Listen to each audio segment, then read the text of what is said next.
Assalamualaikum warahmatullahi wabarakatuh. Apa kabar sahabat Al-Fatah yang dimuliakan Allah?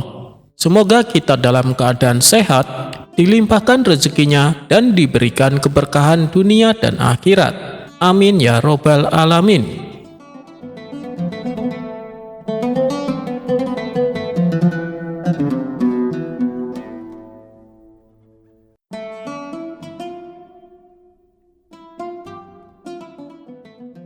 Jebakan Baginda Raja kali ini terbilang mendadak dan sempat membuat Abu Nawas kewalahan. Bagaimana tidak, tanpa persiapan yang matang, tiba-tiba Abu Nawas diberi tugas yang sangat mustahil. Kala itu Baginda Raja meminta kepada Abu Nawas untuk membawakan seorang pengemis yang buta matanya. Tanpa ada perasaan curiga sedikit pun, Abu Nawas segera melaksanakan perintah rajanya. Ia lalu pergi ke pasar mencari pengemis buta yang biasa duduk di pojokan pasar. "Hei kawan, ayo ikut aku ke istana. Kau dicari Baginda Raja," kata Abu Nawas. Awalnya, si pengemis sempat ragu-ragu, mengingat Abu Nawas terkenal dengan sifat usilnya. "Aku tidak mau. Kamu pasti hanya ingin mengerjai aku," jawab si pengemis buta. Abu Nawas lalu membujuk si pengemis kalau ucapannya kali ini adalah serius. Akhirnya si pengemis pun menjadi percaya dan menuruti ajakan Abu Nawas. Sesampainya mereka berdua di istana, mereka lalu menghadap Baginda Raja. "Paduka yang mulia, ini dia pengemis buta yang Paduka inginkan," ucap Abu Nawas. "Apa kau yakin kalau dia itu buta?" tanya Baginda Raja. "Tentu saja Paduka, lihatlah dia, jalan ke sini dengan membawa tongkat," jawab Abu Nawas. Setelah Baginda Raja memperhatikan dengan teliti, akhirnya Raja percaya bahwa pengemis tersebut memang benar-benar buta. "Baiklah Abu Nawas, sekarang tugasmu adalah buatlah pengemis itu supaya sembuh dari kebutaan," perintah Baginda Raja. Sontak Abu Nawas terkejut mendengarnya. "Ini sangat mustahil, mana mungkin aku bisa melakukannya," pikir Abu Nawas. "Wahai Abu Nawas, kenapa kau diam saja? Kalau berhasil, aku akan memberimu hadiah 1000 dinar. Tapi kalau tidak berhasil, atau kau menolak tugas ini, kau akan mendapat hukuman," ancam Baginda Raja. Setelah berpikir cukup lama, akhirnya Abu Nawas menemukan sebuah ide yang cemerlang. "Hei kawan, buanglah tongkatmu. Jalanlah lurus ke depan, seolah-olah kau tidak buta. Nanti aku bagi 2 hadiahnya," bisik Abu Nawas kepada si pengemis buta. Karena dijanjikan hadiahnya dibagi 2, pengemis itu pun melakukan apa yang diperintahkan Abu Nawas. Melihat si pengemis tiba-tiba berjalan layaknya orang normal, Baginda Raja kagum dan heran. "Wahai Abu Nawas, apa benar dia sudah bisa melihat?" tanya Baginda Raja. "Paduka lihat sendiri kan, dia berjalan tanpa menggunakan tongkatnya," jawab Abu Nawas. Karena masih penasaran, Baginda Raja berkata kepada si pengemis buta. "Wahai pengemis, mendekatlah kepadaku," perintah Baginda Raja. Mendengar suara Baginda Raja, si pengemis bergegas berjalan menuju arah suara tersebut. Tapi naasnya, lantai menuju singgasana Baginda Raja ada beberapa tanjakan yang membuat si pengemis jatuh terjungkal. "Kau bohong Abu Nawas, ternyata dia masih buta," kata Baginda Raja.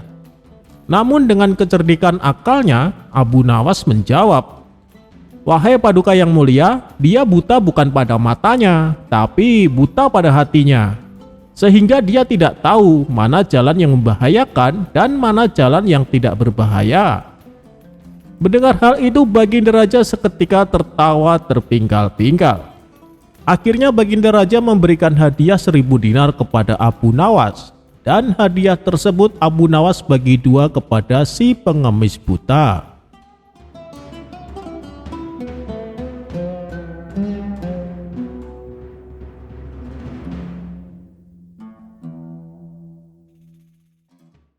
Gara-gara mimpi, Abu Nawas dikerjai Baginda Raja. Pada suatu hari, Baginda Raja mengalami suatu mimpi yang aneh. Di dalam mimpinya itu, Baginda Raja bisa terbang di udara, dan rakyat yang melihatnya justru tertawa kepada Baginda Raja. Akhirnya pada keesokan harinya, ia berkonsultasi dengan penasehat istana mengenai mimpinya semalam. Akan tetapi, sang penasehat istana tak berani menafsirkan mimpi tersebut, karena bila ia salah ucap, yang ada justru membuatnya dihukum. Lebih baik Paduka tanyakan saja kepada Abu Nawas. Saya rasa dia lebih menguasai soal tafsir mimpi, kata penasehat istana.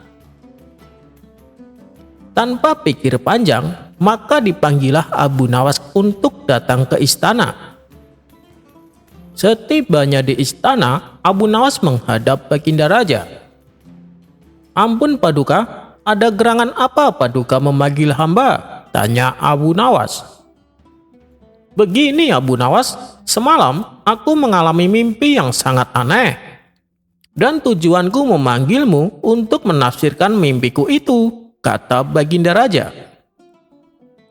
"Begitu ya, kalau boleh tahu mimpi apa yang Paduka alami?" tanya Abu Nawas. "Aku bermimpi bahwasannya aku bisa terbang di udara.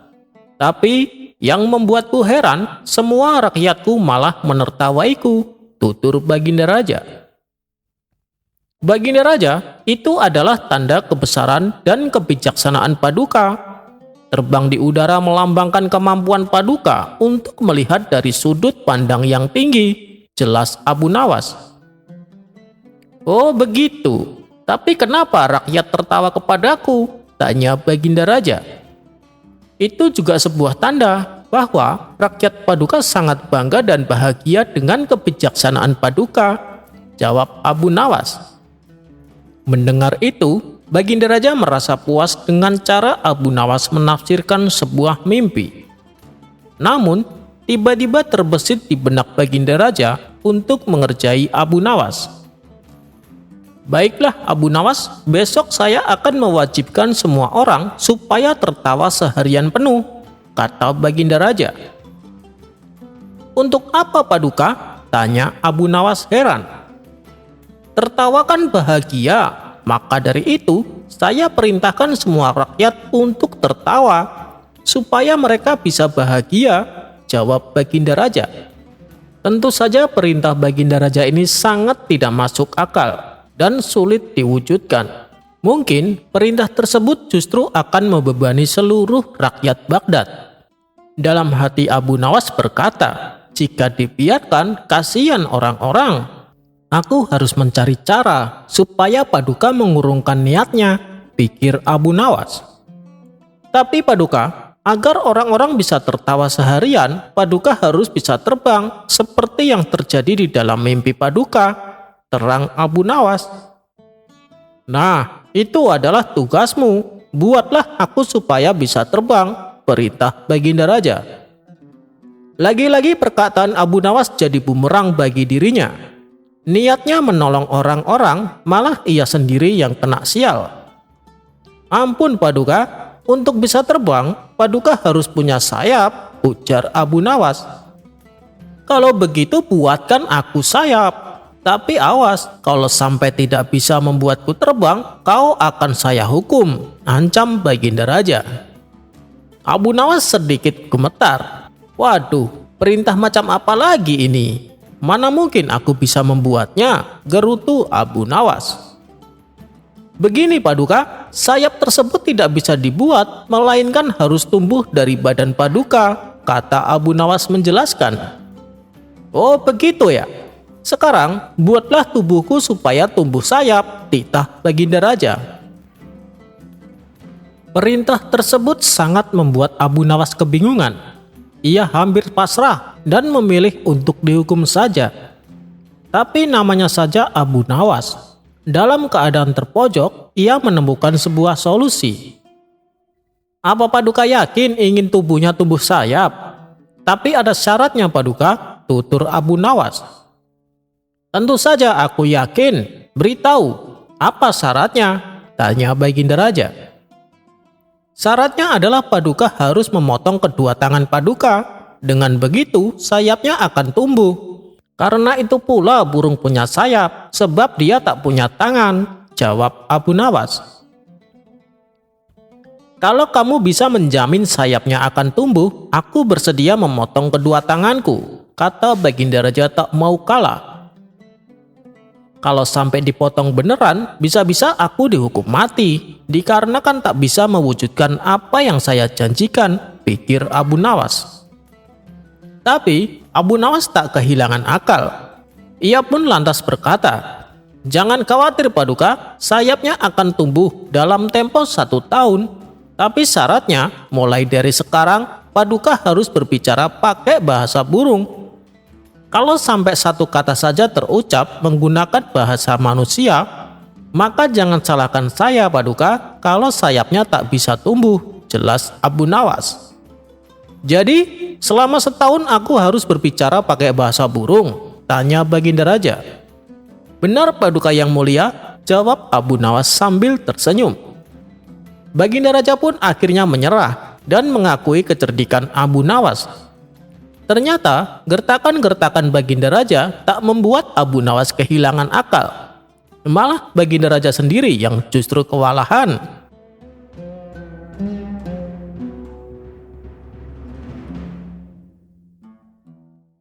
Abu Nawas mengerjai seorang pertapa.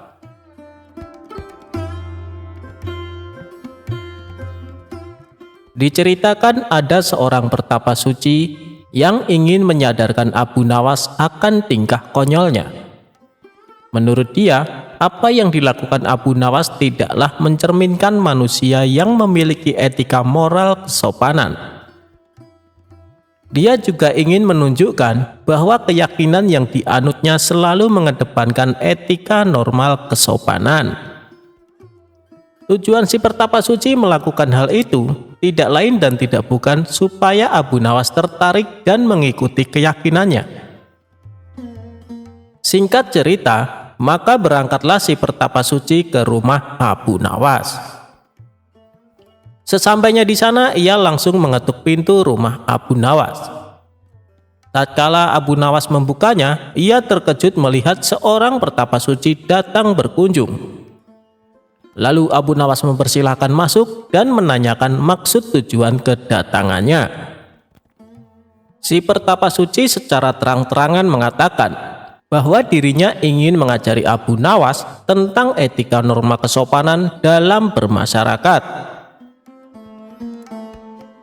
"Wahai Abu Nawas, di dalam agama saya penuh dengan cinta kasih, dan memuliakan orang lain adalah suatu keharusan," kata si pertapa suci. "Begini Tuan, meskipun saya seorang muslim, saya tetap akan menghormati keyakinan Anda, dan saya tetap akan memuliakan Anda sebagai tamu saya," balas Abu Nawas. Rupanya di sepanjang obrolan si pertapa suci tak henti-hentinya mendoktrin Abu Nawas untuk ikut ke dalam keyakinannya. Melihat gelagat seperti itu, Abu Nawas malah menggunakan kesempatan tersebut untuk mengerjai si pertapa suci, tentunya dengan cara yang konyol. "Bagaimana kalau kita makan dulu?" tawar Abu Nawas. "Oh begitu, boleh, saya kebetulan juga sudah lapar," balas pertapa suci. Abu Nawas lalu membawakan 2 piring kosong dan 1 nampan yang berisi 2 daging, di mana kedua daging tersebut yang satunya berukuran kecil dan satunya lagi berukuran besar. Kemudian Abu Nawas memberikan piring kosong untuk pertapa suci dan untuk dirinya. Setelah itu, Abu Nawas mengambilkan daging kecil ditaruh di piringnya pertapa suci, sedangkan untuk dirinya adalah daging yang besar.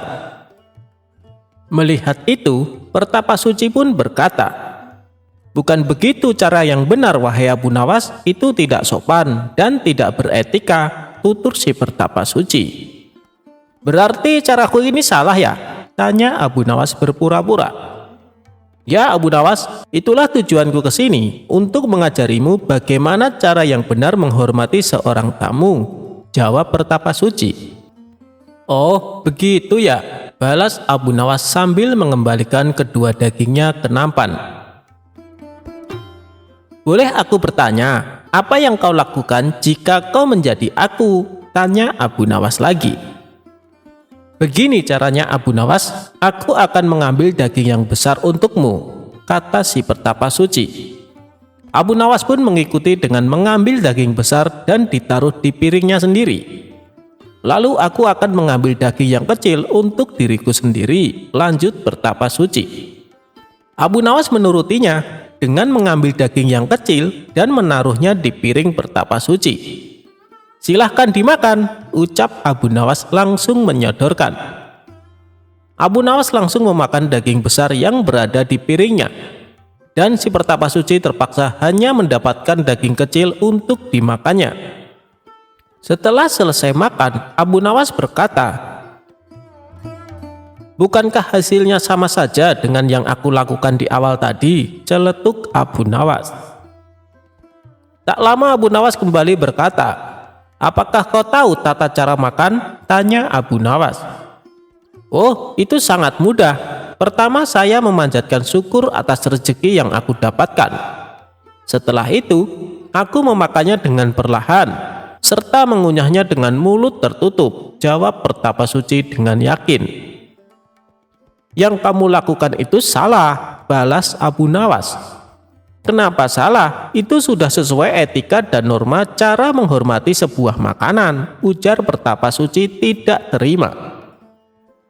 "Jelas saja itu salah. Harusnya kamu teliti dulu, apakah makanan yang kamu dapatkan dari cara yang halal atau cara yang haram. Bila kamu makan makanan yang haram dengan 1000 adab sekalipun, maka itu tidak akan memberi manfaat sama sekali. Makanan haram justru akan menyebabkan hatimu menjadi hitam," jelas Abu Nawas. Merasa dirinya malah dipermainkan Abu Nawas, si Pertapa Suci akhirnya pamit pulang dan pergi meninggalkan rumah Abu Nawas. Sementara Abu Nawas hanya tersenyum kegirangan.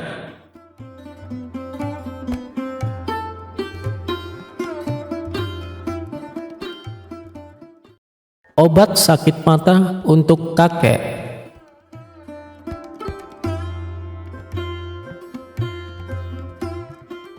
Di pagi hari yang cerah, Baginda Raja mengajak beberapa menterinya pergi bertamasya ke sebuah tempat wisata. Tak lupa Baginda Raja juga mengajak Abu Nawas untuk menambah suasana liburan menjadi asik. Di tengah-tengah perjalanan menuju tempat wisata itu, dari kejauhan mereka melihat seorang kakek yang sedang menunggangi seekor keledai. "Wahai menteriku," tanyalah orang tua itu, perintah sang raja kepada salah seorang menteri bernama Ja'far. "Mohon maaf kek, kalau boleh tahu Anda dari mana?" tanya Ja'far. "Aku dari Basrah anak muda," jawab si kakek. "Mau kemana kek?" tanya Ja'far kembali. "Ini, aku mau ke Baghdad," jawab sang kakek. "Ada keperluan apa?" tanya Ja'far penasaran. "Aku hendak mencari obat untuk mataku ini," kata sang kakek sambil memperlihatkan matanya yang sedang sakit kepada Ja'far. Di tengah percakapan mereka, Baginda Raja lalu berbisik kepada Abu Nawas. "Wahai Abu Nawas, coba kamu ajak ia bergurau." "Jangan Baginda, kasihan, ia adalah orang tua, saya takut kakek itu marah," jawab Abu Nawas. "Sudahlah, itu nanti urusanku. Intinya, ajak saja kakek itu bergurau," desak Baginda Raja kepada Abu Nawas. "Baiklah, kalau begitu akan aku lakukan," kata Abu Nawas sambil menganggukkan kepalanya. Setelahnya, Abu Nawas beranjak menghampiri si kakek. "Kek, misalkan aku beri Anda resep untuk mengobati mata kakek itu, imbalan apa yang akan Anda berikan kepadaku?" tanya Abu Nawas. "Aku akan berikan imbalan yang sesuai untukmu," jawab si kakek. Kalau begitu, dengarkan baik-baik resep ini, Kek, kata Abu Nawas. Baik, cepat sebutkan apa resep itu, jawab kakek itu tidak sabar menunggu jawaban Abu Nawas. Jadi begini, Kek, kakek ambil 3 tiupan angin, 3 sengatan terik matahari, 3 pantulan cahaya rembulan, dan 3 sorot lampu biasa. Setelah semuanya terkumpul, maka tumbuklah pada sebuah lumpang yang tak berlubang. Kemudian kakek taruh ramuan yang telah lembut itu ke dalam sebuah mangkok yang besar yang sudah pecah berkeping-keping. Tak lupa juga disimpan di udara selama 3 bulan. Setelah masa 3 bulan lamanya, maka oleskan ramuan itu ke mata kakek yang sakit sebanyak 3 kali sebelum tidur. Insya Allah Anda akan sembuh, Kek, kata Abu Nawas. Mendengar perkataan Abu Nawas itu, sang kakek pun naik pitam.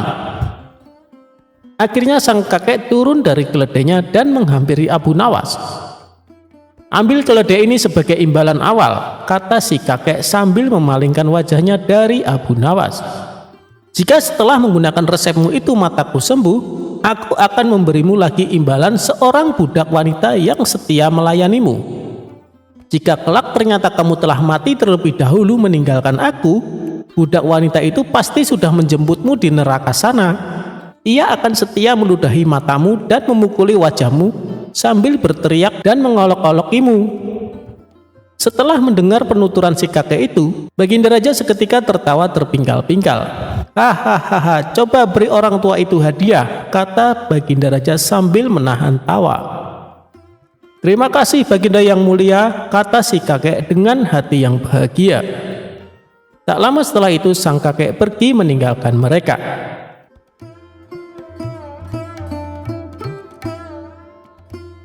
Kisah Abu Nawas dikabarkan mati.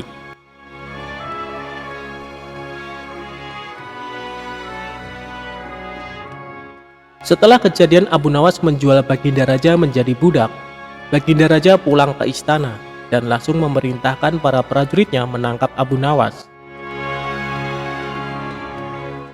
Tetapi Abu Nawas telah hilang entah kemana, karena ia tahu sedang diburu para prajurit kerajaan. Dan setelah ia tahu para prajurit kerajaan sudah meninggalkan rumahnya, Abu Nawas baru berani pulang ke rumah. Suamiku, para prajurit kerajaan tadi pagi mencarimu. Ya istriku, ini urusan gawat. Aku baru saja menjual Sultan Harun ar-Rasyid menjadi budak. Apa? Tanya sang istri. Raja kujadikan budak. Kenapa kau lakukan itu, suamiku? Supaya dia tahu di negerinya ada praktek jual beli budak, dan jadi budak itu sengsara. Sebenarnya maksudmu baik, tapi Baginda pasti marah. Buktinya para prajurit diperintahkan untuk menangkapmu. Menurutmu, apa yang akan dilakukan Sultan Harun ar-Rasyid kepadaku? Pasti kau akan dihukum berat. Gawat, aku akan mengerahkan ilmu yang kusimpan. Abu Nawas masuk ke dalam. Ia mengambil air wudhu, lalu mendirikan sholat 2 rakaat. Setelah itu Abu Nawas berpesan kepada istrinya, apa yang harus dikatakan bila Baginda datang.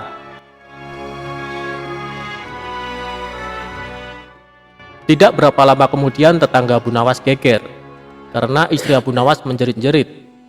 Ada apa ini? Tanya tetangga Abu Nawas sambil tergopoh-gopoh. Suamiku mati. Hah? Abu Nawas mati? Iya. Kini kabar kematian Abu Nawas tersebar ke seluruh pelosok negeri. Baginda yang mendengar kabar tersebut pun terkejut. Kemarahan dan kegeraman beliau agak susut, mengingat Abu Nawas adalah orang yang paling pintar, menyenangkan dan menghibur Baginda Raja. Baginda Raja beserta beberapa pegawai dan seorang tabib istana segera menuju rumah Abu Nawas. Tabib segera memeriksa Abu Nawas. Sesaat kemudian ia memberi laporan kepada Baginda bahwa Abu Nawas memang telah mati beberapa jam yang lalu.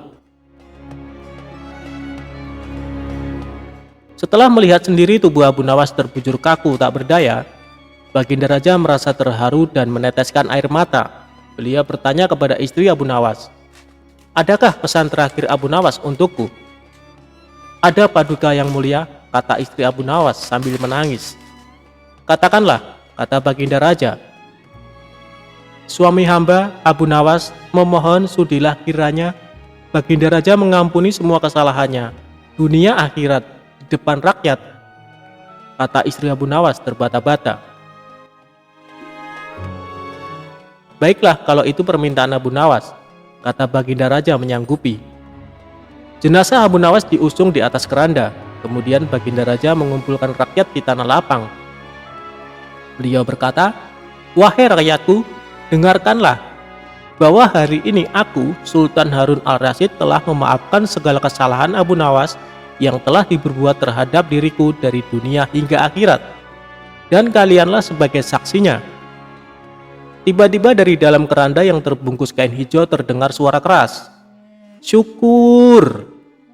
Seketika pengusung jenazah ketakutan, apalagi melihat Abu Nawas bangkit berdiri seperti mayat hidup. Seketika rakyat yang berkumpul lari tunggang langgang, bertubrukan, dan banyak yang jatuh terkilir. Abu Nawas sendiri segera berjalan ke hadapan Baginda. Pakaiannya yang putih-putih bikin Baginda gemeter juga. Kau sebenarnya mayat hidup atau memang kau hidup lagi?" tanya Baginda dengan gemetar. "Hamba masih hidup, tuanku. Hamba mengucapkan terima kasih yang tak terhingga atas pengampunan tuanku." "Jadi kau masih hidup?" "Iya Baginda, segar bugar. Buktinya, ini hamba merasa lapar dan ingin segera pulang." "Kurang ajar. Ilmu apa yang kau pakai, Abu Nawas?" "Ilmu dari Maha Guru Sufi, guru hamba yang sudah meninggal dunia. Ajarkan ilmu itu kepadaku."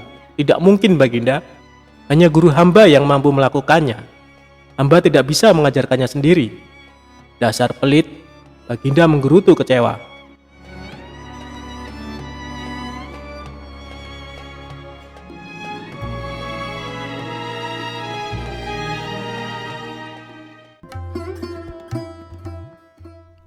Sosok Abu Nawas memang identik dengan kisahnya yang mampu mengocok perut. Sejumlah tingkah Abu Nawas juga kerap membuat sang raja kala itu terpingkal terbahak-bahak. Selain itu, Abu Nawas memang bukan orang kaya raya. Lebih tepatnya, ia hanya keluarga yang sederhana. Untuk memenuhi kebutuhan pokoknya sehari-hari bisa saja dikatakan sangat tercukupi.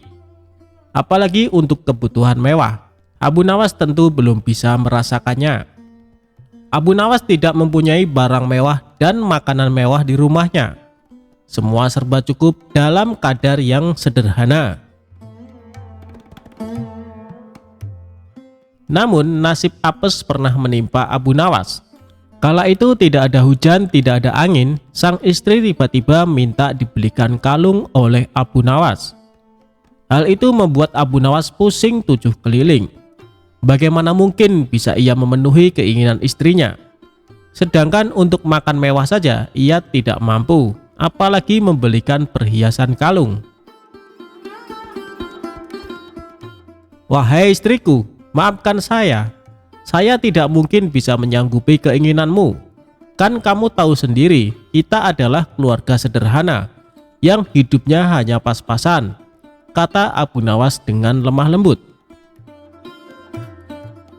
Namun keputusan Abu Nawas itu ternyata membuat istrinya tidak terima, karena ia sangat menginginkan perhiasan kalung.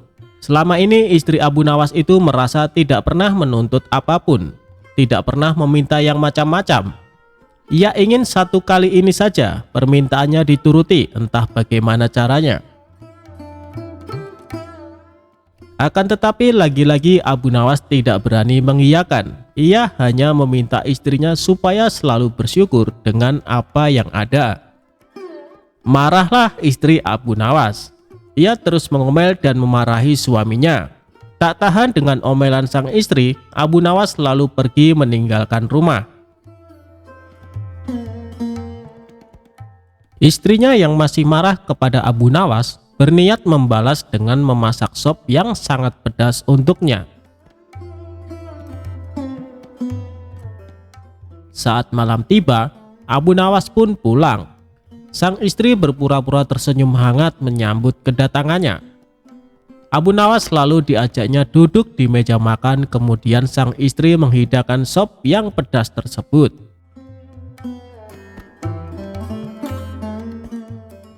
Melihat sikap istrinya yang sudah tidak marah lagi, Abu Nawas tersenyum ceria. "Kamu memang istriku yang sangat soleha," puji Abu Nawas. Tapi sungguh malang sang istri.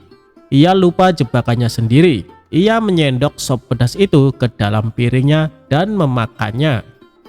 Air mata pun seketika meleleh di kedua pipinya karena rasa pedas yang luar biasa. Abu Nawas seketika itu kaget dan heran melihat istrinya tiba-tiba menangis sesenggukan. "Kenapa kamu menangis, wahai istriku?" tanya Abu Nawas khawatir. "Dulu almarhum ibu sangat menyukai masakan sop ini. Setiap kali aku makan sop seperti ini, aku jadi teringat almarhum ibu. Itulah yang membuat aku menangis," ujar sang istri sembari mengusap air matanya. "Sudahlah wahai istriku, ibumu itu orang yang baik. Insya Allah dia meninggal dalam keadaan husnul khotimah," ujar Abu Nawas menenangkan istrinya. Kini giliran Abu Nawas yang memakan sop pedas tersebut. Betapa terkejutnya ia, ternyata sop yang ia makan pedasnya bukan main. Kedua mata Abu Nawas langsung meneteskan air mata tanpa henti. Bahkan air matanya lebih banyak dari sang istri. Tak mau kalah dengan sandiwara istrinya, Abu Nawas meluapkan rasa pedasnya dengan menangis terisak-isak. "Kenapa kamu menangis, wahai suamiku?" tanya istri keheranan. "Aku juga teringat almarhum ibu kamu. Kenapa dia mati meninggalkanmu tanpa mengajak dirimu?" jawab Abu Nawas. Mendengar jawaban Abu Nawas itu, sang istri yang tadinya jengkel mendadak tertawa terpingkal-pingkal. Keduanya akhirnya rukun dan mesra kembali.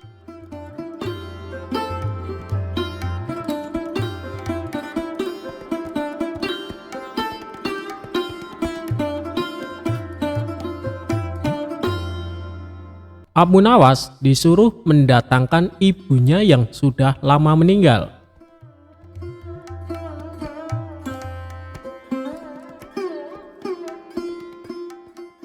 Kisah ini dimulai pada saat Baginda Raja sudah lama tidak bertemu dengan Abu Nawas.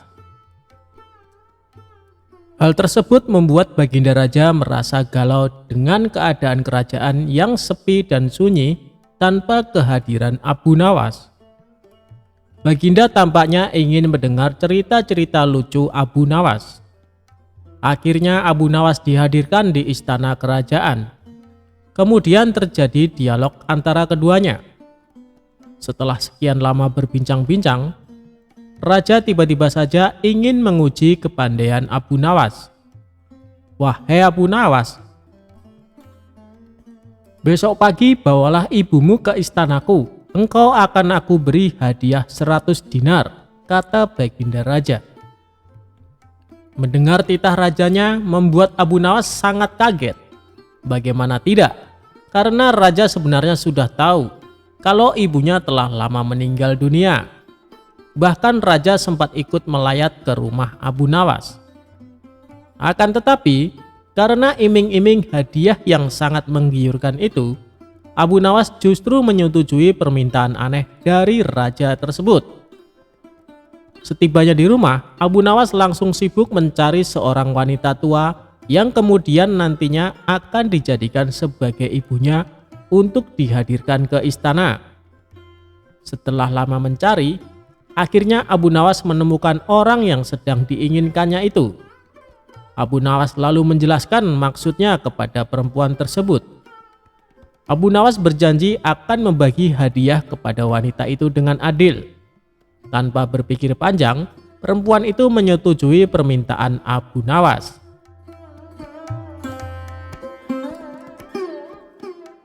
Keesokan harinya, pagi-pagi sekali Abu Nawas sudah sampai ke istana. Abu Nawas menuju istana sambil menggendong seorang perempuan tua. "Wahai Abu Nawas, itukah ibumu?" tanya Baginda Raja. Benar tuanku yang mulia, ini adalah ibuku. Beliau sudah tua dan kakinya lemah, sehingga hamba harus menggendongnya ke istana, tutur Abu Nawas. Apakah engkau ibu Abu Nawas? Ingat ya, kalau bohong maka akan kuhukum dirimu, tanya raja kepada perempuan tua tersebut. Begitu mendengar ucapan rajanya, perempuan itu terlihat sangat ketakutan, sehingga perempuan itu membuat pengakuan yang sebenarnya jika semua itu adalah sandiwara Abu Nawas untuk mendapatkan hadiah dari Baginda Raja. Mendengar penjelasan dari wanita tua itu membuat Baginda Raja tertawa kegirangan. Baginda akan menghukum Abu Nawas dengan 100 kali pukulan sebagai hukumannya. Karena engkau berjanji kepadaku akan membawa ibumu ke istana, aku juga berjanji akan memberimu hadiah 100 dinar. Namun sangat disayangkan, kali ini engkau tidak bisa memenuhi janjimu, sehingga engkau harus dihukum dengan 100 kali pukulan, kata Baginda Raja. Abu Nawas yang dari tadi hanya diam, sekarang ia dalam posisi terdesak. Ia segera memutar otaknya agar terhindar dari hukuman. Tak lama setelah itu, ia sudah menemukan cara ampuh untuk lepas dari hukuman tersebut. Wahai tuanku yang mulia, sebelumnya hamba sudah berjanji dengan perempuan tua itu akan membagikan hadiah yang akan Paduka berikan dengan sama rata. Karena sekarang hamba dihukum 100 kali pukulan, jadi yang 50 pukulan saya terima, sedangkan yang 50 pukulan lagi tolong diberikan kepada perempuan tersebut, kata Abu Nawas. Dalam hati Baginda bergumam, jangankan dipukul 50 kali, dipukul 1 kali saja perempuan tua ini tidak akan mampu berdiri. Akhirnya Baginda mengambil keputusan bahwa uang yang 50 dinar diberikan kepada perempuan tua itu. Dalam keadaan tersebut Abu Nawas menyela rajanya. Ampun beribu ampun Paduka, jika ibuku telah mendapat hadiah dari Paduka, tidak adil kiranya kalau anaknya ini dilupakan begitu saja, protes Abu Nawas. Baiklah, ini bagian untukmu, kata raja sambil memberikan 50 dinar kepada Abu Nawas.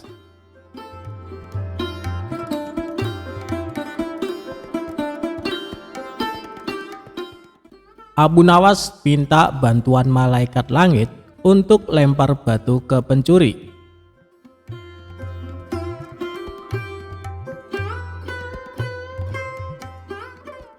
Cerita Abu Nawas kali ini berawal dari adanya pencuri di kota Baghdad.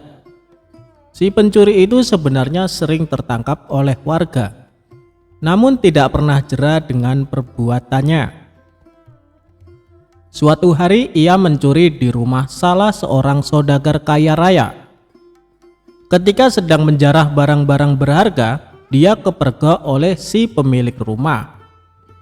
Saudagar kaya tersebut langsung berteriak minta tolong. Ada pencuri, teriak saudagar kaya tersebut. Mendengar ada teriakan, para warga langsung berlari menuju rumah saudagar kaya itu. Mereka lalu mengepung si pencuri agar tidak bisa melarikan diri.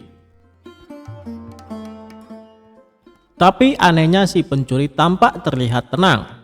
Dia sama sekali tidak ada niat kabur. Justru ia menghampiri warga yang mengepungnya. Tentu saja warga langsung membekuknya. Bahkan ada beberapa orang yang hendak memukuli, dan ada juga yang ingin melemparinya dengan batu. Di saat itulah datang menteri istana untuk mengamankan si pencuri. Kalian tidak boleh main hakim sendiri. Jangan sampai ada yang memukul si pencuri, apalagi melempari dia dengan batu, teriak Tuan Menteri kepada para warga. Tapi dia sudah sering kali mencuri, Tuan Menteri. Kami sangat geram dengan ulahnya. Biarkan kami memukulinya supaya jera, sahut salah seorang warga. Kita lempari batu saja ke kepalanya, biar tidak meresahkan warga, timpal warga yang lain. Melihat emosi warga yang mulai tidak terbendung, Tuan Menteri lalu berkata, kalau ada yang berani menyakiti si pencuri ini, aku tidak segan-segan menghukum kalian. Kalian boleh memukul atau melempar batu ke pencuri ini, tapi ada syaratnya. "Apa itu syaratnya? Kami sudah tidak sabar ingin menghukumnya," tanya para warga penasaran. "Syaratnya adalah siapa yang tidak pernah memiliki kesalahan boleh memukul atau melempari batu ke pencuri ini," jelas Tuan Menteri menjelaskan dengan persyaratan tersebut. Para warga hanya terdiam, sebab mana mungkin ada manusia yang tidak punya salah. Bahkan anak kecil pun pernah melakukan kesalahan. Akhirnya para warga membubarkan diri, sementara si pencuri dibawa oleh Tuan Menteri dengan dalih akan diproses di pengadilan.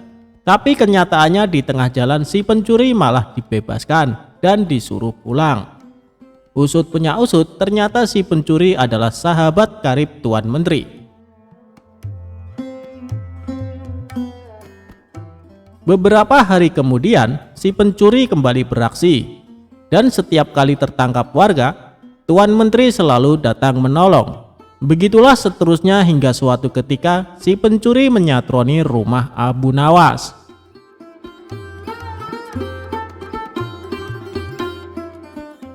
Kebetulan saat itu Abu Nawas baru saja mendapat hadiah emas dari Baginda Raja. Ketika si pencuri masuk ke rumah dan hendak mengambil emas tersebut, Abu Nawas keburu memergokinya. "Hei pencuri, kurang ajar," ucap Abu Nawas.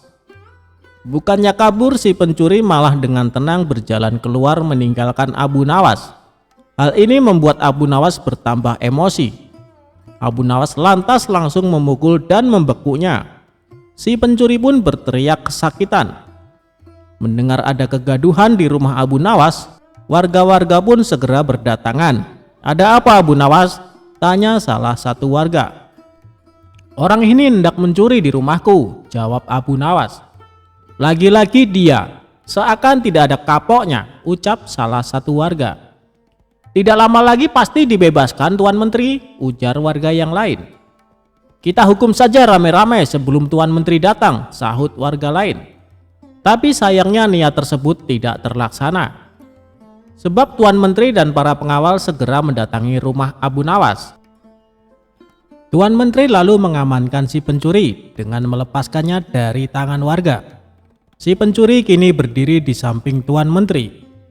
"Sudah saya peringatkan berkali-kali, kalian tidak boleh main hakim sendiri. Kalau ada yang berani menyakitinya, aku tidak segan-segan menghukum kalian," ancam Tuan Menteri kepada para warga. "Tapi bagi siapa saja yang tidak pernah memiliki kesalahan selama hidupnya, boleh memukul atau melempar batu ke pencuri ini. Ayo silahkan bila kalian merasa sok suci," bentak Tuan Menteri.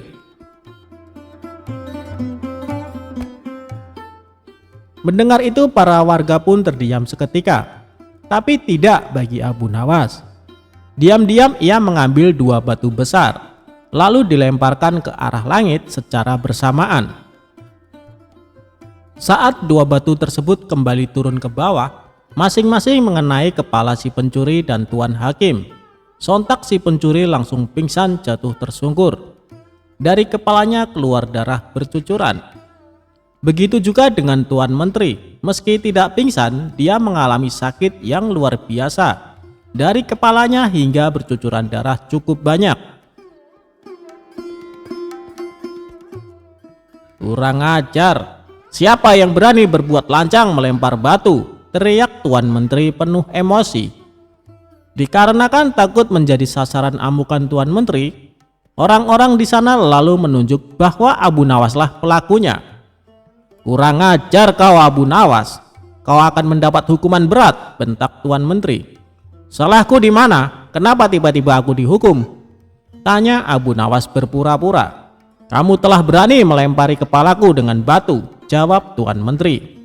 "Oh itu, bukankah tadi Tuan Menteri mengatakan sendiri, siapa saja yang tidak pernah bersalah selama hidupnya boleh melempari si pencuri dengan batu," balas Abu Nawas. "Jadi kau merasa kalau kamu tidak pernah berbuat salah? Jangan sok suci kamu Abu Nawas," hardik Tuan Menteri. "Justru itu, karena aku orang yang pernah berbuat salah, makanya aku minta bantuan malaikat langit. Aku berikan dia 2 batu dengan cara melemparnya ke atas.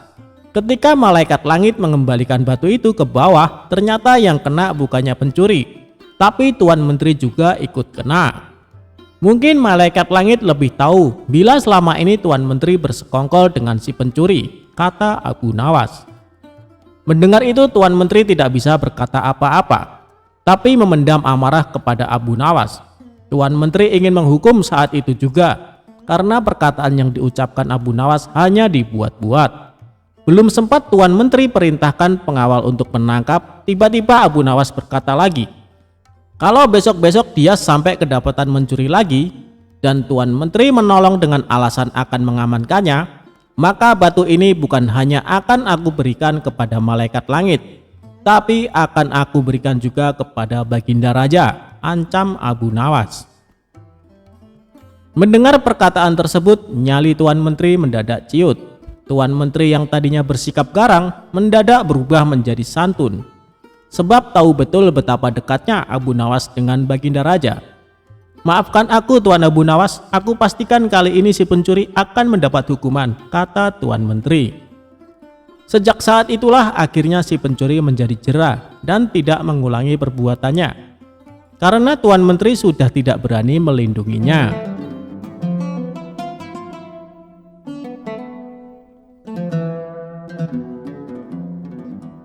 Abu Nawas tangkap harimau berjenggot. Suatu ketika, Baginda Raja terlihat sangat marah kepada Abu Nawas yang telah berkali-kali mempermainkan dirinya dengan cara-cara yang sangat kurang ajar. Tak main-main, bahkan kali ini Baginda Raja ingin membunuh Abu Nawas jika gagal dalam melaksanakan perintahnya. Hei Abu Nawas, sekarang juga kamu harus mempersembahkan kepadaku seekor harimau berjenggot. Jika gagal, aku akan membunuh engkau, tegas Baginda Raja. Ya Tuanku Paduka, semua perintah Paduka akan hamba laksanakan. Namun untuk yang satu ini, hamba mohon waktu 8 hari, jawab Abu Nawas. Setelah percakapan itu, Abu Nawas pulang ke rumahnya. Sepertinya ia sudah menangkap gelagat bahwa kali ini Baginda Raja memang sangat marah kepadanya. Baginda Raja rupanya sedang mencari akal agar dapat mencelakakan Abu Nawas. Jadi aku juga harus berhati-hati, pikir Abu Nawas dalam perjalanan. Setibanya di rumah, Abu Nawas memanggil 4 orang tukang kayu dan disuruh untuk membuat kandang macan. Hanya dalam 3 hari kandang macan tersebut sudah jadi. Abu Nawas lalu berpesan kepada istrinya agar menjamu orang yang berjenggot apabila datang ke rumah. Istriku, jika nanti engkau mendengar aku mengetuk pintu, suruh dia masuk ke dalam kandang itu, kata Abu Nawas sambil menunjuk kandang macan itu. Baik suamiku, jawab istrinya. Ia kemudian bergegas pergi menuju musola dan membawa sajadah. Hei Abu Nawas, tumben sholat di sini, tanya imam dan penghulu musola itu. Sebenarnya saya mau menceritakan hal ini kepada orang lain, tapi kalau tidak kepada tuan penghulu, kepada siapa lagi saya mengadu, jawab Abu Nawas. Tadi malam saya ribut dengan istri saya, itu sebabnya saya tidak mau pulang ke rumah. Abu Nawas melanjutkan ceritanya. Pucuk dicinta, ulam pun tiba. Kubiarkan Abu Nawas tidur di sini, dan aku pergi ke rumah Abu Nawas menemui istrinya. Sudah lama aku menaruh hati kepada perempuan cantik itu, pikir penghulu itu yang duduk di depan Abu Nawas. Abu Nawas, bolehkah aku menyelesaikan perselisihan dengan istrimu itu? Tanya sang penghulu. Silahkan, hamba sangat berterima kasih atas kebaikan hati Tuan, jawab Abu Nawas. Tak menunggu waktu lama, penghulu itu pergi ke rumah Abu Nawas dengan hati berbunga-bunga dan dengan wajah berseri-seri. Setelah sampai, ia mengetuk pintu rumah Abu Nawas. Begitu pintu terbuka, ia langsung menghampiri istri Abu Nawas dan diajak untuk bersanding. Hei Adinda, apa gunanya punya suami jahat dan melarat? Lagi pula Abu Nawas tak karuan, lebih baik kamu jadi istriku. Kamu dapat hidup senang dan tidak kekurangan sesuatu apapun," kata penghulu itu. "Baiklah jika keinginan Tuan demikian," jawab istri Abu Nawas. Tak berapa lama kemudian, terdengar pintu rumah Abu Nawas diketuk oleh seseorang. Ketukan itu membuat penghulu kaget dan kebingungan kemana ia harus bersembunyi. "Tuan, silakan bersembunyi di dalam kandang itu," kata istri Abu Nawas sambil menunjuk kandang yang terletak di dalam kamar Abu Nawas. Tanpa pikir panjang lagi, penghulu itu masuk ke kandang itu dan menutupnya dari dalam. Sedangkan istri Abu Nawas segera membukakan pintu sambil menengok ke kanan dan kiri. Abu Nawas lalu masuk ke rumah. "Hei istriku, apa yang ada di dalam kandang itu?" tanya Abu Nawas. "Tidak ada apa-apa," jawab istrinya. "Apa putih-putih itu?" tanya Abu Nawas dengan penasaran. Lalu melihat penghulu itu gemetaran karena malu dan ketakutan. Setelah 8 hari, Abu Nawas memanggil 8 kuli untuk memikul kandang itu ke istana. Para warga ternyata sudah geger ingin melihat harimau berjenggot, karena seumur hidupnya mereka tidak pernah melihat harimau berjenggot. Jangankan melihat, mendengar harimau berjenggot pun belum pernah. Mereka terheran-heran akan kehebatan Abu Nawas yang telah memiliki seekor harimau berjenggot. Tetapi begitu melihat penghulu di dalam kandang itu, mereka tidak bisa bilang apa-apa. Selain mengiringi kandang itu sampai ke istana, hingga menjadi arak-arakan panjang, si penghulu menjadi sangat malu. Tak lama kemudian, sampailah iring-iringan itu ke dalam istana. "Hei Abu Nawas, apa kabar? Apakah kamu sudah berhasil mendapatkan harimau berjenggot?" tanya Baginda. "Dengan berkat dan doa tuanku, alhamdulillah hamba berhasil," jawab Abu Nawas. Maka dibawalah kandang itu ke hadapan Baginda Raja. Ketika Baginda hendak melihat harimau tersebut, si penghulu memalingkan mukanya ke arah lain dengan muka merah padam karena perasaan malu bercampur takut. Tiba-tiba Baginda Raja menggeleng-gelengkan kepala dengan takjub. Sebab menurut penglihatan Baginda, yang ada di dalam kandang itu adalah penghulu musola. Abu Nawas buru-buru menimpali. "Ya tuanku, itulah harimau berjenggot." Tapi Baginda tidak cepat tanggap. Ia termenung sesaat karena penghulu dikatakan harimau berjenggot. Tiba-tiba Baginda bergoyang ke kiri dan ke kanan seperti orang berdoa. Penghulu," kata Baginda. "Ya tuanku Paduka, perlukah memberitahukan kenapa hamba dapat menangkap harimau berjenggot ini di rumah hamba sendiri?" kata Abu Nawas. Baginda Raja menganggukkan kepala tanda setuju. Abu Nawas pun menceritakan apa yang terjadi sebelumnya kepada Baginda Raja. Ya, aku maklum sudah," ujar Baginda Raja sambil menoleh ke kandang itu dengan mata berapi-api. Melihat hal itu, Baginda sangat murka kepada sang penghulu. Sebab ia semestinya menegakkan hukum, ia pula yang melanggarnya, ia telah berkhianat. Baginda segera memerintahkan punggawa mengeluarkan penghulu dari kandang dan diarak keliling pasar, setelah sebelumnya dicukur botak agar diketahui oleh seluruh rakyat betapa aibnya orang yang berkhianat.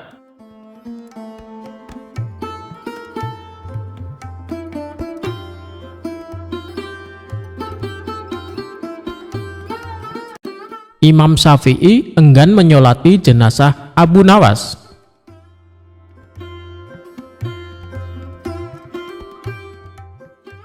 Abu Nawas dengan nama lengkap Abu Ali Al-Hasan bin Hani Al-Hakimi dikenal sebagai seorang penyair Arab yang sangat lihai. Namun di berbagai belahan dunia, Abu Nawas dikenal sebagai seorang sosok yang lucu, kocak alias jenaka. Abu Nawas juga sangat cerdik saat menghadapi raja dan memecahkan teka-teki yang belum ada jawabannya. Abu Nawas adalah seorang sufi yang paham Al-Quran dan hadis. Tetapi dia menampakkan tingkah konyol dan kontroversi. Dia hidup di masa Raja Harun Ar-Rasyid dari dinasti Abbasiyah, sekaligus hidup di masa Imam Syafi'i. Masa muda Abu Nawas dikenal sebagai pemabuk yang gemar minum khamar, bahkan dijuluki penyair khamar. Imam Syafi'i kurang suka dengan sikap Abu Nawas karena dianggap tidak mencerminkan seorang muslim.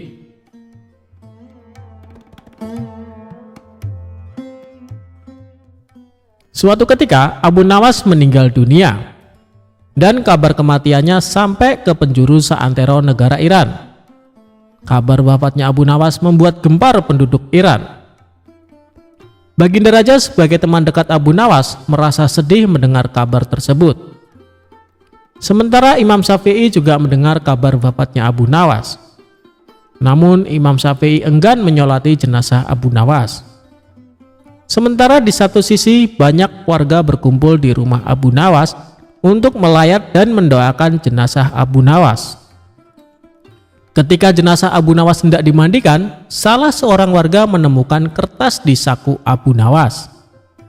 Kertas tersebut ternyata berisi syair Abu Nawas yang ditulis terakhir kali sebelum beliau meninggal dunia. Adapun isi syair tersebut sebagai berikut.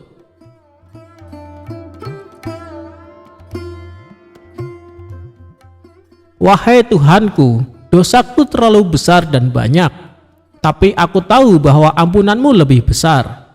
Jika hanya orang baik yang boleh berharap kepadamu, kepada siapa pelaku maksiat akan berlindung dan memohon ampunan? Aku berdoa kepadamu seperti yang engkau perintahkan, dengan segala kerendahan dan kehinaanku. Jika kau tampik tanganku, lantas siapa yang memiliki kasih sayang? Hanya harapan yang ada padaku ketika aku berhubungan denganmu dan keindahan ampunanmu, dan aku pasrah setelah ini.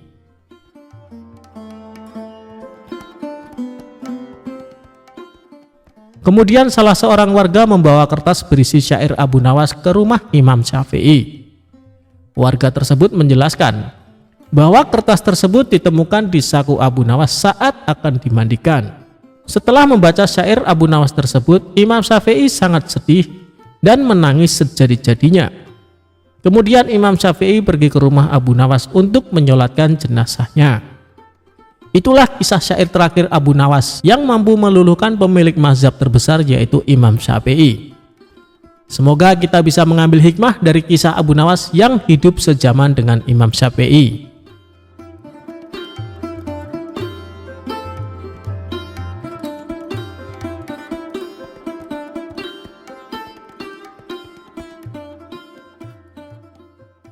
Abu Nawas mengambil mahkota dari surga. Dikisahkan, pada suatu hari Baginda Raja menyamar menjadi rakyat biasa.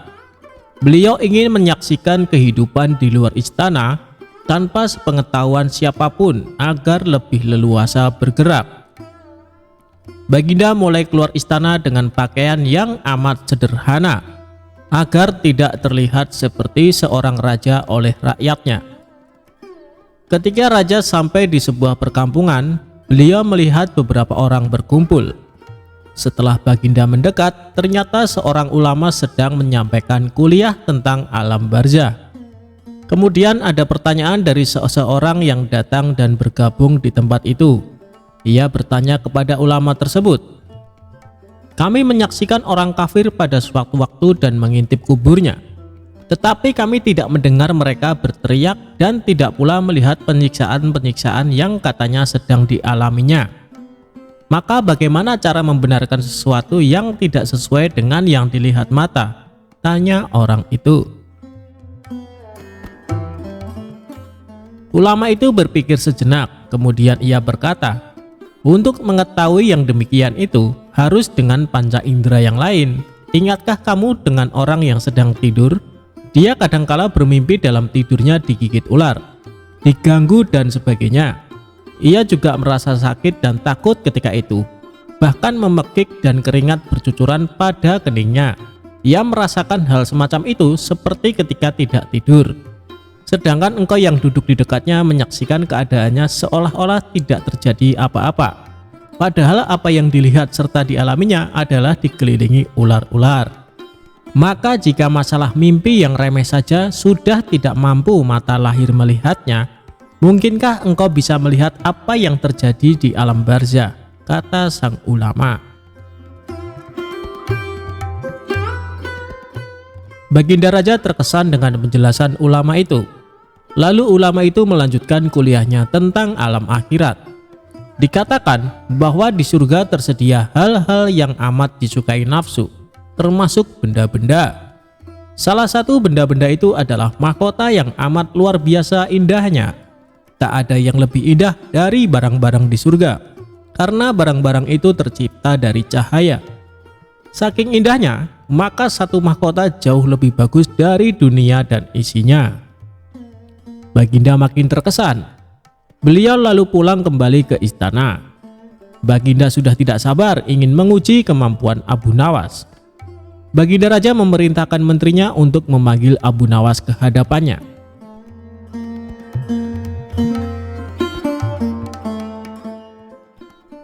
Singkat cerita, Abu Nawas pun menghadap Baginda Raja. Aku menginginkan engkau sekarang juga berangkat ke surga. Kemudian bawakan aku sebuah mahkota surga yang katanya tercipta dari cahaya itu. Apakah engkau sanggup, Abu Nawas? Tanya Baginda Raja. Sanggup, Paduka yang mulia, kata Abu Nawas langsung menyanggupi apa yang mustahil dilaksanakan olehnya itu. Tetapi Baginda harus menyanggupi pula satu syarat yang akan hamba ajukan, kata Abu Nawas dengan percaya diri. Sebutkan syarat itu, kata Baginda Raja. Hamba mohon Baginda menyediakan pintunya agar hamba bisa memasukinya, kata Abu Nawas. Pintu apa? Tanya Baginda belum mengerti. Pintu alam akhirat, jawab Abu Nawas. Apa itu? Tanya Baginda ingin tahu. Kiamat, wahai Paduka yang mulia. Masing-masing alam mempunyai pintu. Pintu alam dunia adalah liang peranakan ibu. Pintu alam barzah adalah kematian. Dan pintu alam akhirat adalah kiamat. Jelas Abu Nawas kepada Baginda Raja. Surga berada di alam akhirat. Bila Baginda masih tetap menghendaki hamba mengambil sebuah mahkota di surga, maka dunia harus kiamat terlebih dahulu. Lanjut Abu Nawas. Mendengar penjelasan Abu Nawas, Baginda Raja terdiam. Di sela-sela kebingungan Baginda Raja, Abu Nawas bertanya lagi kepada Baginda Raja.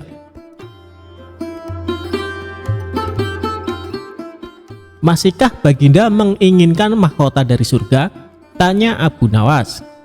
Baginda Raja tidak menjawab. Beliau diam 1000 bahasa. Sejenak kemudian Abu Nawas mohon diri karena Abu Nawas sudah tahu jawabannya.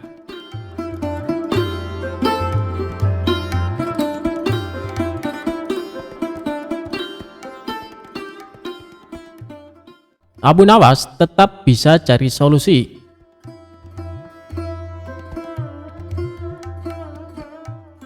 Mimpi buruk yang dialami Baginda Raja tadi malam menyebabkan Abu Nawas diusir dari negerinya. Abu Nawas tidak berdaya. Bagaimanapun ia harus segera menyingkir meninggalkan negerinya hanya karena mimpi.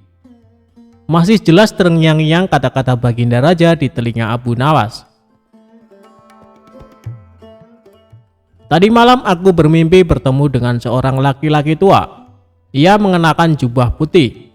Ia berkata bahwa negerinya akan ditimpa bencana bila orang yang bernama Abu Nawas masih tetap tinggal di negeri ini. Ia harus diusir dari negeri ini, sebab orang itu membawa kesialan. Ia boleh kembali ke negerinya dengan syarat tidak boleh dengan berjalan kaki, berlari, merangkak, melompat-lompat, dan menunggang keledai atau binatang tunggangan yang lainnya.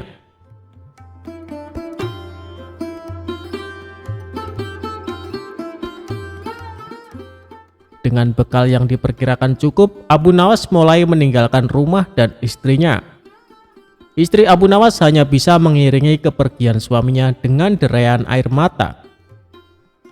Sudah 2 hari penuh Abu Nawas mengendarai keledainya. Bekal yang dibawanya pun mulai menipis.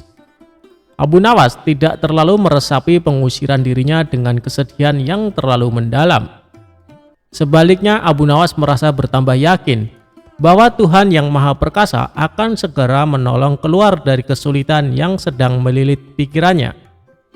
Bukankah tiada seorang teman pun yang lebih baik dari Allah Subhanahu wa Ta'ala dalam saat-saat seperti itu? Setelah beberapa hari Abu Nawas berada di negeri orang, ia mulai diserang rasa rindu yang menyayat-nyayat hatinya yang paling dalam. Rasa rindu itu makin lama makin menderu-deru seperti dinginnya jumharir, sulit untuk dibendung. Memang, tak ada jalan keluar yang lebih baik daripada berpikir. Tetapi dengan akal apakah ia harus melepaskan diri? Begitu tanya Abu Nawas dalam hati. Apakah aku akan meminta bantuan orang lain dengan cara menggendongku dari negeri ini sampai ke istana Baginda? Tidak. Tidak akan ada seorang pun yang sanggup melakukannya. Aku harus bisa menolong diriku sendiri tanpa melibatkan orang lain.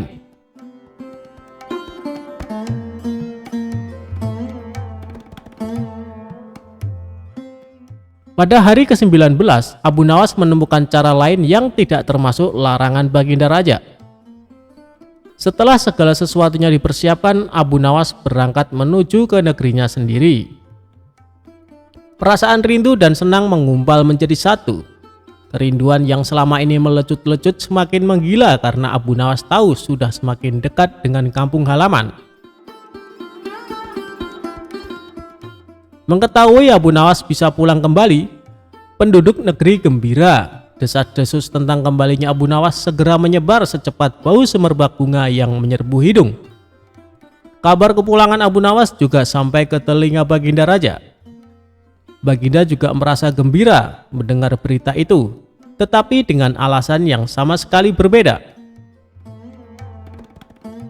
Rakyat gembira melihat Abu Nawas pulang kembali karena mereka mencintainya.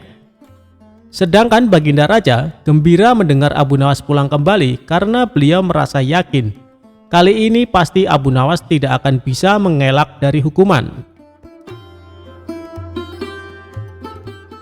Namun Baginda amat kecewa dan merasa terpukul melihat cara Abu Nawas pulang ke negerinya. Baginda sama sekali tidak pernah membayangkan kalau Abu Nawas ternyata bergelayut di bawah perut keledai. Sehingga Abu Nawas terlepas dari sanksi hukuman yang akan dijatuhkan karena memang tidak bisa dikatakan telah melanggar larangan Baginda Raja karena Abu Nawas tidak mengendarai keledainya.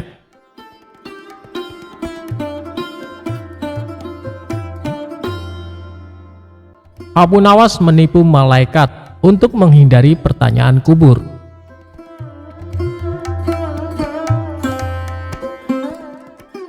Abu Nawas adalah seorang sosok yang dekat dengan Khalifah Harun. Semasa hidupnya, Abu Nawas dikenal sebagai orang yang cerdik, jahil, dan kerap membuat orang sekitarnya jengkel. Tidak hanya pada manusia, kejahilan Abu Nawas juga pernah terjadi kepada malaikat. Dia mengelabui malaikat Mungkar dan Nakir ketika Abu Nawas wafat. Hal ini bermula ketika Abu Nawas menjadi buronan sang raja yang ketika itu marah kepadanya. Para pasukan mencari Abu Nawas atas perintah raja agar ditangkap dalam keadaan hidup atau mati. Setelah mencari kesana kemari, pasukan sang raja nihil menangkap Abu Nawas dan kembali pulang ke kerajaan.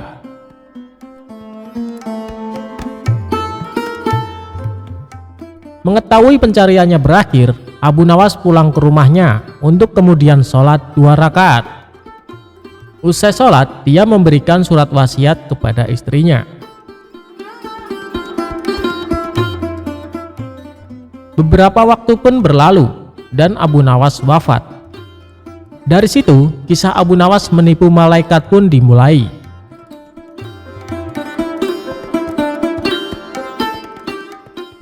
Sebelum wafat, Abu Nawas memberikan wasiat agar istrinya mengkafaninya. Alih-alih memintanya dengan yang baru, dia minta agar ketika wafat dipakaikan kain kafan usang, jelek atau lusuh. Kain kafan tersebut seolah-olah seperti kain kafan orang yang sudah lama meninggal. Berdasarkan kisah yang sudah turun-menurun, diceritakan kalau Abu Nawas pun sudah berada di alam kubur. Namun, Kebingungan melanda malaikat Mungkar dan Nakir. Tugas malaikat tersebut adalah menanyakan atau menguji keyakinan orang yang sudah meninggal. Mereka bingung karena arwah tersebut menggunakan kain kafan kotor dan lusuh, tidak seperti orang yang baru meninggal. Kedua malaikat itu pun berdebat, apakah orang tersebut merupakan penghuni lama atau baru di alam kubur. Setelah berdebat panjang, kedua malaikat bersepakat untuk menanyakan keimanan arwah tersebut. Man robuka, atau siapa Tuhanmu? Tanya malaikat Mungkar. Mendengar pertanyaan itu, Abu Nawas sedikit ketakutan dan hening sesaat untuk kemudian menjawab pertanyaan malaikat. Wahai malaikat, tidakkah kau tahu bahwa kain kafanku ini sudah lama? Bukan orang yang baru meninggal dunia, jawabnya. Mendengar jawaban itu, malaikat makin dibuat bingung dan terdiam. Mereka bingung dengan penampilan Abu Nawas yang lusuh, namun kondisi kuburannya masih terlihat baru. Perdebatan pun kembali terjadi sambil pandangannya tak lepas dari Abu Nawas. Pada akhirnya, malaikat mendapat suatu keputusan. Malaikat memutuskan kalau Abu Nawas adalah penghuni lama dan tidak menanyakan lebih lanjut. Kedua malaikat itu lantas pergi dan berpindah ke kuburan lain dan bertanya-tanya apakah mereka sedang dijahili. Konon kisah Abu Nawas mengelabui malaikat itu meniru Umar bin Khattab yang dikisahkan berani membentak malaikat Mungkar dan Nakir.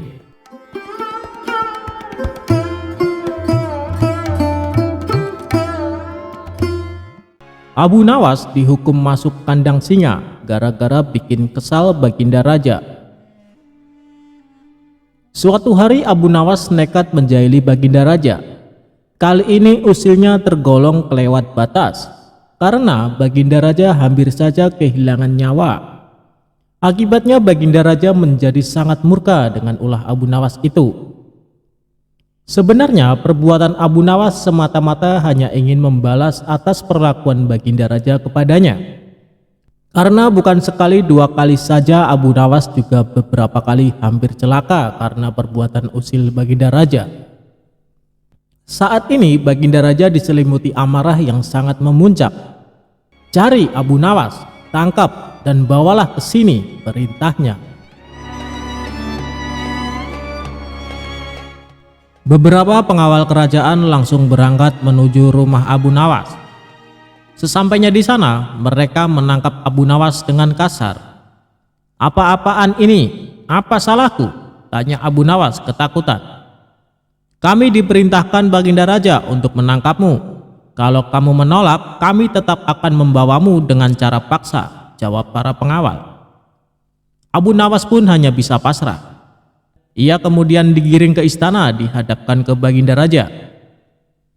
"Ampun Paduka yang mulia, kenapa hamba diperlakukan kasar begini?" tanya Abu Nawas. "Kamu jangan pura-pura tidak tahu, kamu telah membuat aku murka. Perbuatan usilmu kemarin hampir saja membuatku mati. Kamu keterlaluan dan sangat kurang ajar," jawab Baginda Raja penuh emosi. "Maafkan hamba Paduka yang mulia, hamba khilaf," ucap Abu Nawas. "Saat ini sudah tidak ada maaf bagimu, kamu harus dihukum mati," bentak Baginda Raja. "Lalu dengan cara apa hamba dihukum mati Paduka? Dipancung atau digantung?" tanya Abu Nawas. Bukan dengan cara seperti itu. Karena hukuman seperti itu hanya jadi bahan lelucon bagimu," balas Baginda Raja bertambah emosi. Abu Nawas menangkap keseriusan pada diri Baginda Raja. "Sepertinya Paduka tidak main-main. Ia terlihat sangat marah padaku," pikir Abu Nawas. Bahkan para menteri dan prajurit menundukkan kepala. Tidak ada yang berani menatap Baginda Raja. "Hai pengawal, masukkan Abu Nawas ke kandang singa," teriak Baginda Raja memecah keheningan. Para menteri dan segenap prajurit terkejut mendengar perintah tersebut. Karena walau bagaimanapun Abu Nawas adalah sosok yang baik. Sering berjasa mengungkap kasus-kasus di dalam istana yang sulit terpecahkan. Mereka tidak sampai hati melihat Abu Nawas tewas mengenaskan diterkam singa buas. Tapi karena ini adalah titah baginda raja, tidak ada seorang pun yang berani menentangnya. Lalu seorang penasehat istana berkata, "Ampun Paduka yang mulia, apakah tidak berlebihan hukuman yang diberikan? Bukankah lebih baik bila Abu Nawas dihukum penjara saja?" Ujar penasehat istana coba membela Abu Nawas. "Kalau tidak suka dengan keputusanku, kau boleh ikut dengan Abu Nawas," hardik baginda raja. Sang penasehat istana hanya terdiam, ia tidak berani membantahnya. Sementara Abu Nawas tertunduk lesu mendengar keputusan tersebut, tubuhnya langsung lemas dan gemeteran. Namun, ketika hendak dimasukkan ke kandang singa, Abu Nawas berkata, "Ampun Paduka yang mulia, hamba ikhlas menerima hukuman ini dan hamba sudah pasrah. Tapi berilah waktu hamba 3 bulan. Hamba ingin agar di akhir kematian disibukkan oleh amal ibadah." Sejenak baginda raja terdiam. Tidak beberapa lama kemudian baginda raja berkata, "Baik, aku kabulkan permintaanmu. Tapi selama itu pula kamu harus hidup dalam penjara dan kamu dilarang menemui keluargamu." Abu Nawas pun menyetujui syarat tersebut. "Kalau diperkenankan, bolehkah saya minta satu permintaan lagi?" tutur Abu Nawas. "Apa permintaanmu?" tanya baginda raja. "Supaya kehidupan hamba di dalam penjara tidak membosankan, izinkan hamba memberi makan singa yang ada di kandang," jawab Abu Nawas. "Tidak masalah, nanti ruang penjaramu bersebelahan dengan kandang singa," ujar baginda raja. Maka dimasukkanlah Abu Nawas ke penjara. Pada bulan pertama Abu Nawas melalui waktu dengan beribadah, sedangkan tiap pagi dan sore diisi dengan memberi makan singa. Pada bulan kedua dan ketiga, Abu Nawas makin tekun beribadah. Ia juga lebih rajin memberi makan singa. Abu Nawas memperlakukan singa itu layaknya sahabat. 3 bulan pun berlalu, dan tibalah saatnya bagi Abu Nawas untuk menjalani hukuman atas perintah baginda raja. Beberapa pengawal istana memasukkan Abu Nawas ke kandang singa. Sementara para menteri yang ikut menyaksikan merasa iba dengan nasib Abu Nawas.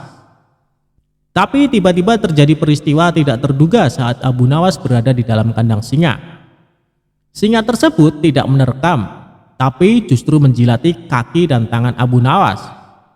Abu Nawas pun membalasnya dengan mengelus-elus tubuh dan kepala singa.